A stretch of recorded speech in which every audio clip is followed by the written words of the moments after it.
Hello students, welcome to my YouTube channel. तो आज हम चैप्टर 3 रिवाइज कर रहे हैं, बिजनेस एनवायरनमेंट। तो देखिए, बिजनेस एनवायरनमेंट बेसिकली क्या होता है। Business environment refer to the sum total of all the individual means जितने भी हमारे कस्टमर है, इन्वेस्टर्स है, ऑल द इंस्टीट्यूशन में हमारे जो जितने भी कॉम्पिटिटर्स है, अदर फोर्सेस में जो हमारे जितने भी डोमेन्स है इन्वायरमेंट के, चाहे वो सोशल है, चाहे वो पॉलिटिकल है, चाहे वो लीगल है, चाहे वो टेक्निकल है, जो होते तो हमारे बिजनेस के बाहर है, लेकिन उनका जो इम्पैक्ट है वो डायरेक्टली या इनडायरेक्टली हमारी जो बिज़नेस की परफॉर्मेंस पे चलता है। देखो, इसको सिंपल सी चीज़ से समझने की कोशिश करते हैं कि कोई भी बिज़नेस को ग्रो करने के लिए इन्वायरमेंटल स्क्रीनिंग की बहुत ज़्यादा ज़रूरत है। इन्वायरमेंटल स्क्रीनिंग से क्या होता है, उससे उसको पता चल जाता है कि जो मार्केट में किस तरीके का माहौल है, या मार्केट में किस तरीके के प्रोडक्ट ट्रेंडिंग है, या मार्केट में कौन कौन से चेंजेस आए हैं जिसके जो वजह से हमारे जो परफॉर्मेंस पे इम्पैक्ट हो सकता है, कौन सी चीज़ें हमारे लिए स्ट्रेंथ बन सकती है, कौन सी चीज़ें हमारे लिए थ्रेट बन सकती हैं। तो इन सारी चीज़ों की स्टडी हम इन्वायरमेंटल स्क्रीनिंग में करते हैं। अब जो इन्वायरमेंट है, बिजनेस इन्वायरमेंट है, उसके कुछ फीचर्स होते हैं।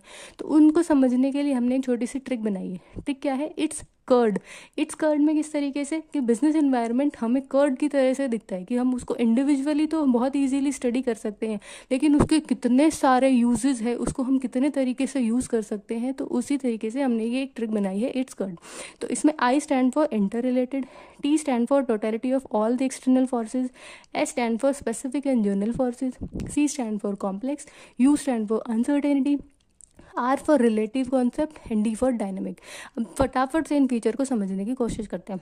देखो, जैसे कि फर्स्ट फीचर हमारा क्या कहता है कि totality of the all the external factor या ऑल द एक्सटर्नल फोर्सेज। तो इसमें क्या है, बिजनेस एनवायरनमेंट हमेशा ही जितने भी एक्सटर्नल फोर्सेज है, चाहे वो इंडिविजुअल है, चाहे वो इंस्टीट्यूशन है, चाहे वो अदर डोमेन्स है, उन सबको मिला के ही एक्सटर्नल इन्वायरमेंट क्रिएट होता है। फॉर एग्जाम्पल समझने की कोशिश करते हैं कि जैसे जो हमारी एग्जिम पॉलिसी है, इम्पोर्ट एक्सपोर्ट पॉलिसी है, उसमें चेंज होगा। उसमें अगर गवर्नमेंट चेंज करती है तो ओवरऑल उसका जो इम्पैक्ट है हमारे पूरे के पूरे बिजनेस पे या पूरे के पूरे उस एनवायरनमेंट पे पड़ता है। सेकंड फीचर क्या कहते हैं कि जो बिजनेस एनवायरनमेंट है वो स्पेसिफिक और जर्नल दोनों फोर्सेस को इंक्लूड करता है। अब स्पेसिफिक फोर्सेस और जनरल फोर्सेस कौन से होते हैं वो समझने की कोशिश करते हैं। स्पेसिफिक फोर्स क्या होते हैं? स्पेसिफिक फोर्सेस में जितने भी हमारे इन्वेस्टर हैं, जितने भी हमारे कस्टमर हैं, जितने भी हमारे कॉम्पिटिटर हैं, जो हमारे बिजनेस पर इंडिविजुअली इफेक्ट करते हैं या इमीडिएट या डायरेक्ट इफेक्ट डालते हैं, वो होते हैं स्पेसिफिक फैक्टर।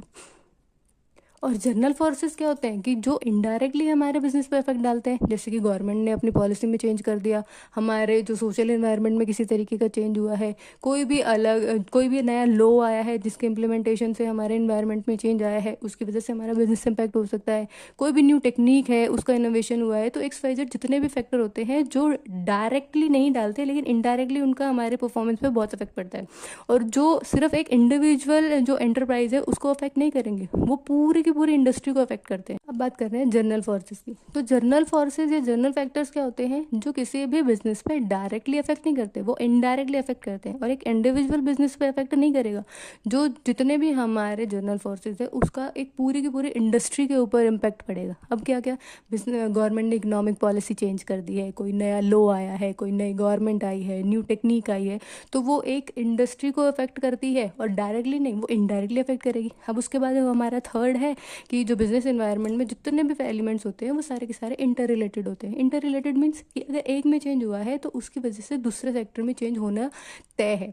अब एक एग्जांपल से समझने की कोशिश करते हैं। जैसे आप लोग देख रहे हो कि आजकल लोग ज़्यादा हेल्थ कॉन्शियस हो रहे हैं, तो उसकी वजह से जितनी भी इंडस्ट्री है जो हेल्थ सप्लीमेंट बनाती है, या जो स्पोर्ट्स इक्विपमेंट बनाती है, या जो ऑर्गेनिक फूड वगैरह बनाती है, तो उनका बिजनेस बहुत अच्छा चल रहा है, क्योंकि वो इंटर रिलेटेड हो रहा है कि लोग जैसी डिमांड कर रहे हैं वो उसी के अकॉर्डिंग सप्लाई कर रहे हैं। अब उसके बाद जो हमारा फोर्थ क्या कहता है? डायनेमिक। डायनेमिक किस तरीके से कह सकते हैं कि जो भी इन्वायरमेंट है उसमें डे टू डे चेंजेस होते रहते हैं। डे टू डे चेंजेस कैसे? आप लोग देख रहे हो कि फैशन हमारा एक वीक में चेंज हो जाता है, इंडस्ट्री में जो टेक्निकल इंडस्ट्री है उसमें टाइम टू टाइम चेंजेस होता है। तो कोई भी चीज़ है यहाँ पे परमानेंट नहीं रहती, वो डे टू डे चेंजेस होते रहते हैं। उसके बाद जो हमारा फिफ्थ पॉइंट क्या कहता है कि बिजनेस एनवायरनमेंट अनसर्टेन है। अनसर्टेन किस तरीके से है कि ये पॉसिबल ही नहीं है कि फ्यूचर में क्या होना है हम उसकी प्रिडिक्शन कर सकें। कोई कर सकता है कि फ्यूचर में आप लोगों के बोर्ड्स में कितने परसेंट आने वाले हैं, प्रिडिक्ट नहीं कर पाते। तो सेम उसी तरीके से कि इन्वायरमेंट में कल को क्या होने वाला है उसकी प्रिडिक्शन करना बहुत ही ज़्यादा डिफिकल्ट होता है, इसलिए हम इन्वायरमेंट को अनसर्टेन कहते हैं। ओके, तो सिक्स पॉइंट हमारा क्या कहता है कि बिजनेस एनवायरनमेंट है वो एक कॉम्प्लेक्स नेचर होता है, कॉम्प्लेक्सिटी को बता रहा है। कॉम्प्लेक्सिटी को क्यों बता रहा है कि बिजनेस एनवायरनमेंट की स्टडी करना डिफिकल्ट क्यों हो जाता है? एक तो ये डायनामिक होता है, टाइम टू टाइम इसमें चेंजेस आते हैं, उसकी वजह से हम स्टडी नहीं कर पाते। दूसरा क्या कह रहा है कि इसके जो इंडिविजुअल डोमेन्स है उसको समझना तो ईजी होता है, लेकिन ओवरऑल एनवायरनमेंट की स्क्रीनिंग करना बहुत ज़्यादा डिफिकल्ट होता है। उस पर बहुत सारे फैक्ट्स लगते हैं, बहुत सारे डेटा लगते हैं, बहुत सारे स्टेटिकल नंबर्स लगते हैं, जिसकी वजह से उसको समझना थोड़ा सा ट्रिकी होता है। अब उसके बाद जो लास्ट पॉइंट हमारा क्या कहता है, it is relative concept. Relative concept का फंक्शन हमारा क्या कह रहा है कि रिलेटिव कॉन्सेप्ट क्या है कि जैसे हमने उसमें पढ़ा था इंटर रिलेटेड में कि कैसे जो सारे के सारे डोमिनेंस एक दूसरे से रिलेटेड होते हैं। रिलेटेड तो होते हैं लेकिन वो प्रोपोर्शन में रिलेटेड होते हैं। ये चेंज करता है हमारा region to region, country to country.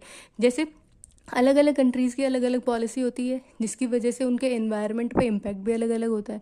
अब एक एग्जांपल से समझने की कोशिश करते हैं। जैसे हमने अभी है वो हेल्थ कॉन्शियस वाला एग्जांपल लिया था इंटर रिलेटेड में, तो उसी तरीके से दूसरा इसको समझने की कोशिश करते हैं। अब हमें पता है कि पूरा का पूरा जो यूथ है आजकल वो हेल्थ कॉन्शियस हो गया है, तो एक तरीके से जो भी कंपनीज थी जो हेल्थ से रिलेटेड प्रोडक्ट बनाती है तो उनके लिए तो वो एडवांटेजेस है, लेकिन कहीं ना कहीं जो दूसरी इंडस्ट्री में हम बात करते हैं, जैसे सॉफ्ट ड्रिंक वाली कंपनीज की बात करते हैं, तो उनके लिए ये थ्रेट आया, उनके लिए एडवर्स इफेक्ट आया, उनके लिए प्रोपोर्शन में आया है कि एक का जो लॉस है तो वो दूसरे का गेन होगा।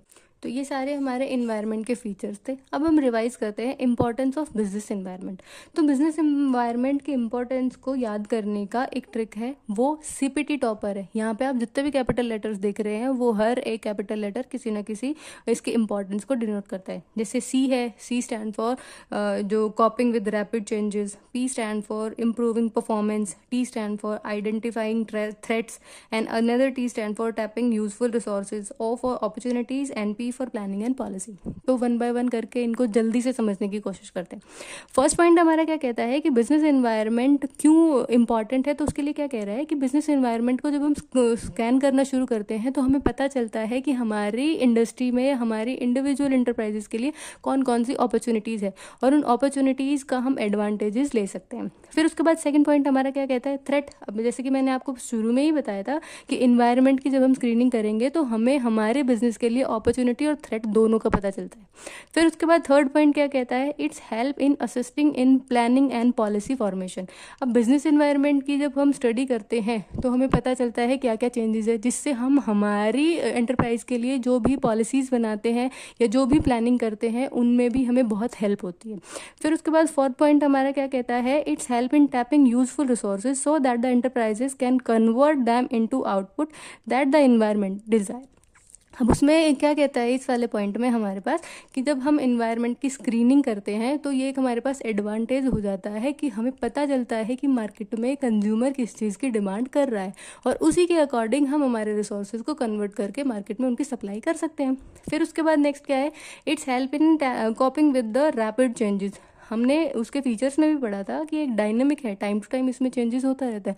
अब हमें पता चलता रहेगा, हम टाइम टू टाइम उसकी स्टडी करते रहेंगे कि क्या चेंजेस हो रहा है, तो उसके अकॉर्डिंग हम अपने आप को कॉप अप कर सकते हैं।